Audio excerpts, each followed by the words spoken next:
नमस्कार, मैं हूं नीलू। आज है 31 जुलाई और ईरान और अमेरिका युद्ध से जुड़ी दो बड़ी खबरें आज आपको बताएंगे। लेकिन पहली खबर जो बहुत महत्वपूर्ण है वो निकल कर आ रही है ईरान से। जी हां, ईरान के नए सुप्रीम लीडर मुस्तफा खामनेई ने अपने पिता की यानी कि अयतुल्ला अली खामनेई की हत्या के बाद सत्ता को संभाल लिया, लेकिन आज तक उन्हें किसी ने नहीं देखा है। लेकिन इस वक्त एक बड़ी खबर आ रही है जिसमें बताया जा रहा है कि वो अब इजराइल और अमेरिका के निशाने पर है।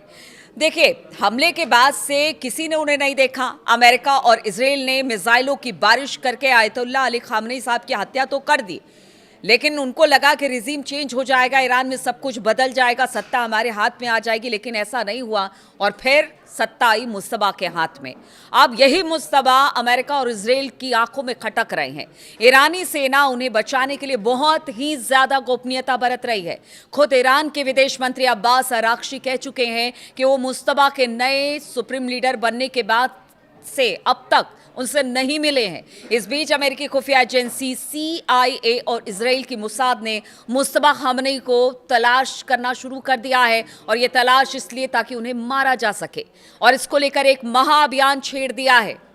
माना जा रहा है कि मुस्तफा पर्दे के पीछे रहकर सख्त रणनीति बना रहे हैं, और इसी वजह से अमेरिका के साथ डील होने में बाधा आ रही है, और ईरान अपनी बातों पर अड़ा हुआ है। एक जबरदस्त विरोध अमेरिका के प्रति उसका दिखाई दे रहा है, और अमेरिका बैकफुट पर नजर आ रहा है।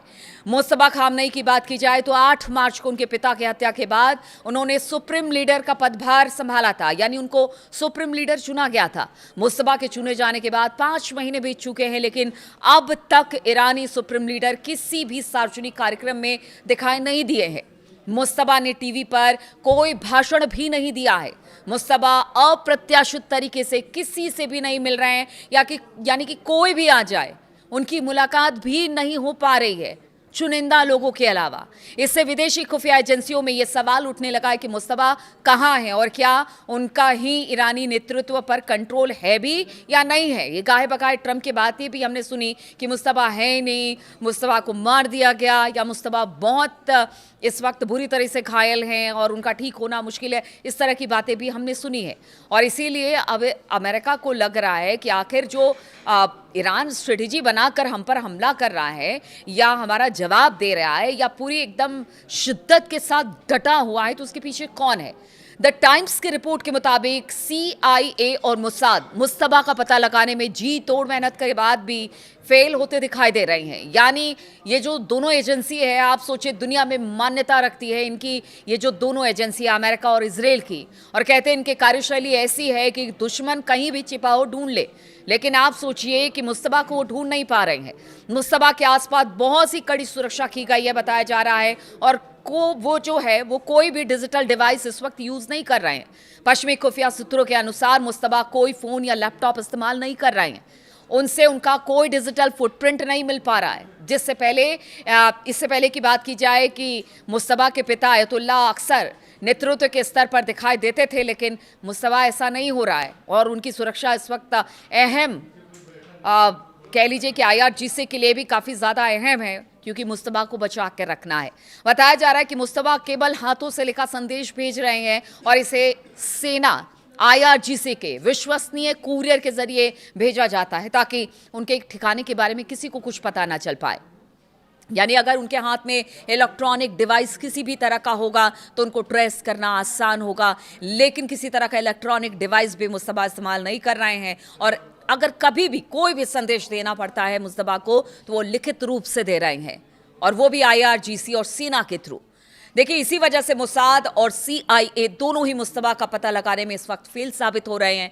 खुफिया विश्लेषकों का मानना है कि मुस्तफा तेहरान के किसी भूमिगत बंकर या फिर धार्मिक रूप से अहम कोम शहर के पास सुरंगों के जाल में इस वक्त रह रहे हैं, और वहीं से अपना काम कर रहे हैं। कुछ पूर्व खुफिया अधिकारियों का कहना है कि हो सकता है कि ईरान किसी सुरक्षा झांसे का इस्तेमाल कर रहा हो। मुस्तफा के लगातार गायब रहने की वजह से उनकी शारीरिक स्थिति को लेकर भी सवाल उठ रहे थे। कई रिपोर्टों में दावा किया गया कि मुस्तफा के शरीर को भी हमले में काफ़ी नुकसान हुआ, जैसा मैं आपको बता भी रही थी, और इस बात की जो आशंका है वो अमेरिका भी लगा रहा है। इसके बाद CIA का कहना है कि मुस्तफा जिंदा है, काम कर रहे हैं, ये CIA कह रहा है। ईरान के राष्ट्रपति भी कह चुके हैं कि वो मुस्तफा से निजी तौर पर मिले हैं। मुस्तफा के इस तरह से गायब रहने से सेना आईआरजीसी काफी ताकतवर इस वक्त दिखाई दे रही है। अब देखिए दूसरी बड़ी खबर जो आ रही है वो किसी भी लिहाज से, ना व्यापार के लिहाज से, ना अरब मुल्कों के लिहाज से, ना ईरान के लिहाज से, ना हूती के लिहाज से, किसी के लिए ठीक नहीं है। दुनिया के सबसे अहम समुद्री रास्तों पर बढ़ते खतरे के बीच सऊदी अरब ने एक बड़ा कदम उठा लिया है।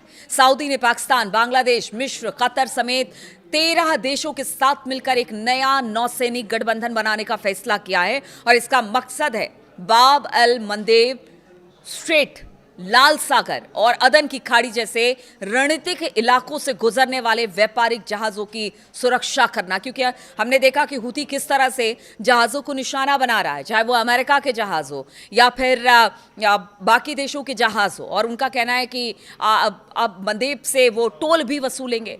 ऐसे में अब जरूरत पड़ गई है सऊदी अरब को कि बाकी मुल्कों के साथ मिलकर एक ऐसी सेना तैयार की जाए जो हूती से लड़ पाए।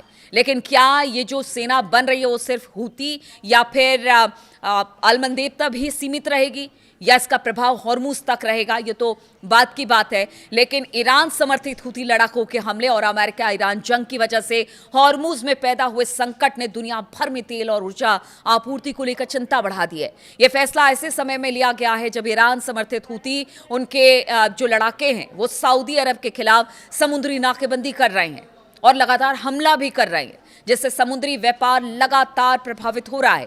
वहीं हॉर्मुज बंद होने की वजह से जहाज़ों की आवाजाही में पहले से दिक्कत आ रही थी। इन सुरक्षा खतरों ने दुनिया भर में तेल और गैस की सप्लाई को लेकर चिंता बहुत ज़्यादा बढ़ा दी और कच्चे तेल की कीमतें आप सोचें कि $90 प्रति बैरल के करीब या फिर उससे ज़्यादा भी बताया जा रहा है कि अगर इसी तरह की स्थिति रही तो फिर मतलब $125 प्रति बैरल तक पहुंच जाएगी, ऐसा भी जानकार मानते हैं। तो देखिए, सऊदी रक्षा मंत्रालय के मुताबिक इस गठबंधन के संस्थापक सदस्य देशों में सऊदी अरब, कुवैत, बहरीन, कतर, पाकिस्तान, तुर्की, मिस्र, Jordan, Yemen, Bangladesh, Nigeria, Sudan, Djibouti और सोमालिया शामिल हैं। यानी कि वो सब देश जो कहीं ना कहीं गाहे बगाए, चाहे वो अरब मुल्क हो या फिर यहां से व्यापार हो रहा हो, वो सब लोग शामिल हैं, इसमें सब देश शामिल है। इस समझौते को रियाद में हुई एक सैन्य बैठक में अंतिम रूप दिया गया और इस बैठक में 43 देशों के रक्षा प्रमुख और प्रतिनिधि शामिल हुए। यूरोपीय यूनियन के प्रतिनिधियों ने भी इसमें हिस्सा लिया। मंत्रालय के अनुसार बैठक में मौजूद अधिकारियों ने प्रस्तावित नियमों और ढांचे पर आमने सामने और कुछ जगहों पर वीडियो कॉन्फ्रेंसिंग के जरिए भी चर्चा की। सऊदी अरब इस गठबंधन का संस्थापक देश होगा और इसका मुख्यालय भी सऊदी अरब में बनाया जाएगा। ये जो पूरा एक ढांचा स्ट्रक्चर तैयार किया गया है ना, एक ज्वाइंट कमांड अभियान कंट्रोल सेंटर और एक महासचिवालय शामिल होगा जो इसको कंडक्ट करेगा, जो गठबंधन के सभी देशों के बीच एक तालमेल, कोऑर्डिनेशन बिठाने की कोशिश करेगा। मतलब एक अथॉरिटी बना दी जाएगी तमाम मुल्कों की और फिर वही तालमेल बिठाएगी इन सभी मुल्कों के बीच। सऊदी रक्षा मंत्रालय ने यह भी कहा कि भविष्य में दूसरे देश भी अपनी अपनी सरकारी मंजूरी की प्रक्रिया पूरी करने के बाद इस सुरक्षा गठबंधन में शामिल हो सकते हैं। यानी अगर बाकी देशों को भी लगता है कि वो शामिल हो, उनके जहाज भी बाब अल मंदेब से निकल पाए, तो फिर वो भी इस गठबंधन में शामिल हो सकते हैं। सऊदी के रक्षा अधिकारियों ने इस साझेदारी को पूरी तरह से, एक तरह से कह लीजिए कि डिफेंस में बताया है कि हम अपने डिफेंस के लिए ये पहल कर रहे हैं, हम ये नौसेना का एक पूरा बेड़ा तैयार कर रहे हैं तमाम मुल्कों के साथ मिलकर। उनका कहना है कि गठबंधन किसी खास देश या फिर किसी संगठन के खिलाफ नहीं है। उन्होंने भरोसा दिया है कि इसके तहत उठाए जाने वाले सभी कदम अंतर्राष्ट्रीय कानूनों के मुताबिक होंगे और सभी सदस्य देशों की संप्रभुता का सम्मान भी किया जाएगा। लेकिन अब आप सोचिए कि अगर ये पूरे अरब मुल्क और बाकी देश भी मिलकर इस तरह से एक सैन्य बेड़ा बनाने की तैयारी में है जो कि बाब अल मंदेब पर अपनी निगरानी रखेगा और हूती को करारा जवाब देगा, यहाँ से जहाज गुजरने दिया जाएगा, यानी हूती को दबाने की कोशिश, तो आपको लगता नहीं कि आगे चलकर ये हॉर्मुज या फिर ईरान पर भी कुछ बड़ा हो जाए?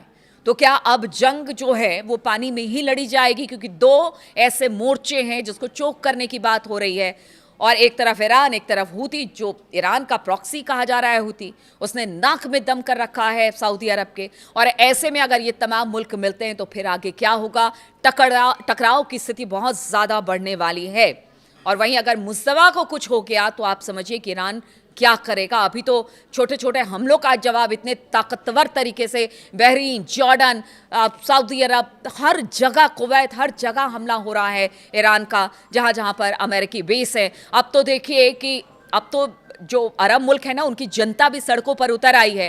बहरीन में कहा गया कि कुछ प्रोटेस्ट हुए हैं वहाँ के लोगों के दौरान, कि उनका कहना है कि भाई आप अमेरिका को भगाइए हमारी मुल्कों से, वरना हम सबके जान पर बनाएगी बातें।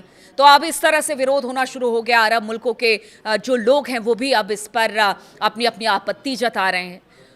तो देखिए, कुल मिलाकर ये कहा जा रहा है कि अमेरिका और ट्रंप, मतलब अमेरिका में ट्रंप भी घिरे हुए हैं, इधर अरब मुल्कों में भी जवाबदेह तय करने की बात सामने आ रही है। इधर अगर एक आप 10-12 देशों की सेना बनाकर हूती से लड़ेंगे तो यहाँ अलग जंग है। ईरान तो पहले से तैयार है अगर आप मुस्तबा को निशाना बनाते हैं। तो बहुत सारी ऐसी चीज़ें हैं जिससे लगता नहीं कि इस पूरे रीजन में अभी तो फिलहाल शांति आने वाली है, क्योंकि स्थितियाँ बहुत ही विकट और विकराल है। लेकिन इसका पूरा असर अरब मुल्कों के साथ साथ पूरी दुनिया पर पड़ रहा है, और इसी बात की चिंता अब पूरी दुनिया भी जता रही है।